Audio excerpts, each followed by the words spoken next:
एक बार गौतम बुद्ध अपने शिष्यों के साथ बैठकर उन्हें कुछ समझा रहे थे। बुद्ध के सभी शिष्य बुद्ध को बड़े ध्यान से सुन रहे थे। बुद्ध और उनके सभी भिक्षु यह देखते हैं कि उनकी तरफ एक आदमी बड़ी तेजी से आ रहा है और वह आदमी बहुत क्रोध में है। वह कुछ हड़बड़ाता आ रहा है। उस व्यक्ति को देख गौतम बुद्ध के कुछ शिष्य समझ जाते हैं कि यह व्यक्ति कुछ गलत करने के उद्देश्य से गौतम बुद्ध के पास आ रहा है। इसलिए गौतम बुद्ध के दो शिष्य उस आदमी के पास चले जाते हैं और उसे रोक लेते हैं और उस व्यक्ति से पूछते हैं कि तुम कौन हो और तुम्हें किससे मिलना है। वह व्यक्ति गौतम बुद्ध के शिष्यों से कहता है कि मेरे मार्ग से हट जाओ, आज मैं इस बुद्ध को सबक सिखाकर ही रहूँगा। उस व्यक्ति की बात सुन गौतम बुद्ध के शिष्य उस व्यक्ति को शांत करने की कोशिश करते हैं, पर वह व्यक्ति शांत नहीं होता। बुद्ध उस व्यक्ति को देखते हैं और मुस्कुराते हैं और अपने शिष्यों से कहते हैं कि मेरे प्रिय भिक्षुओं, उसे आने दो मेरे पास, वह मुझसे कुछ कहना चाहता है। बुद्ध की आज्ञा का पालन करते हुए बुद्ध के भिक्षु उस व्यक्ति के मार्ग से हट जाते हैं और वह व्यक्ति बुद्ध के पास आकर खड़ा हो जाता है। जैसे ही वह व्यक्ति बुद्ध के पास पहुंचता है, वह बुद्ध को गालियां देना शुरू कर देता है। बुद्ध उस व्यक्ति की गालियां सुनते रहते हैं, परंतु उसे कोई उत्तर नहीं देते। बहुत देर तक बुद्ध को गालियां देने के बाद वह व्यक्ति अपने मन में सोचता है कि मेरी गालियों का तो बुद्ध पर कोई असर ही नहीं हो रहा है। इसलिए उस व्यक्ति का क्रोध और भी ज़्यादा बढ़ जाता है और वह व्यक्ति बुद्ध के ऊपर थूक देता है। उसके बाद बुद्ध एक कपड़ा उठा लेते हैं और उस थूक को पोंछ लेते हैं। यह देखकर गौतम बुद्ध के सभी भिक्षुक क्रोध से भर जाते हैं, पर बिना बुद्ध की आज्ञा के कोई भी भिक्षुक अपना क्रोध प्रकट नहीं कर सकता था। वह व्यक्ति दोबारा से बुद्ध के ऊपर थूकता है और बुद्ध दोबारा से एक कपड़ा उठाते हैं और उस थूक को साफ कर लेते हैं और मुस्कुराकर इस व्यक्ति से कहते हैं कि मित्र, तुम कुछ और कहना चाहते हो। जैसे ही वह व्यक्ति बुद्ध का यह प्रश्न सुनता है, वह व्यक्ति भीतर तक हिल जाता है और वह व्यक्ति बुद्ध को कोई भी उत्तर नहीं दे पाता और तुरंत वहाँ से चला जाता है।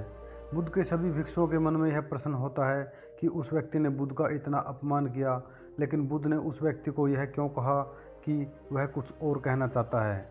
सभी भिक्षुओं में से एक भिक्षुक बुद्ध से कहता है कि आपने उस व्यक्ति से यह क्यों कहा कि क्या वह कुछ और कहना चाहता है, जबकि यह तो स्पष्ट था कि वो व्यक्ति यहाँ कुछ कहने नहीं आया था, बल्कि वह तो आपका अपमान करने आया था। क्या आप उसके द्वारा किए गए अपमान को नहीं देख पाए? बुद्ध मुस्कुराते हैं और अपने सभी भिक्षुओं से कहते हैं कि मेरे प्रिय भिक्षुओं, अपमान और सम्मान उसे नज़र आता है जो इन दोनों से चिपके हुए होते हैं। मैं इन दोनों से ऊपर उठ चुका हूँ, इसलिए ना तो मुझे परेशान करता है और ना ही सम्मान मुझे प्रसन्न कर सकता है। वह व्यक्ति बुद्ध का अपमान करके अपने घर तो चला जाता है, लेकिन पूरी रात सो नहीं पाता। उसके मन में सिर्फ यही प्रश्न घूमता रहता है कि मैंने बुद्ध का अपमान किया, उन्हें इतनी गालियाँ दी, फिर भी उन्होंने मुझसे यह क्यों पूछा कि क्या मैं कुछ और कहना चाहता हूँ, जबकि वहाँ कुछ कहने नहीं, मैं उनका अपमान करने गया था। अगले दिन वह व्यक्ति सुबह सुबह जल्दी उठकर बुद्ध के पास चला जाता है और उनकी चरणों में लेट जाता है। बुद्ध के सभी शिष्य उसको देखकर आश्चर्यचकित होते हैं कि जो व्यक्ति कल बुद्ध का अपमान करके गया हुआ था, आज वह रो रहा है और बुद्ध के चरणों में पड़ा हुआ है। बुद्ध उस व्यक्ति को उठाते हैं और उस व्यक्ति से कहते हैं कि मित्र, तुम क्या कुछ और कहना चाहते हो। इतने में ही बुद्ध का एक भिक्षुक बुद्ध को टोकता है और उनसे पूछता है कि बुद्ध, जब कल यह व्यक्ति आपका अपमान कर रहा था, तब भी आपने यही बात कही थी कि क्या तुम्हें कुछ और कहना है, और आज व्यक्ति आपके चरणों में पड़ा है, आप तब भी यही बात कह रहे हो, इसका क्या अर्थ है? बुद्ध कृपा कर हमें समझाइए। बुद्ध कहते हैं कि कहने के लिए शब्द असमर्थ हैं।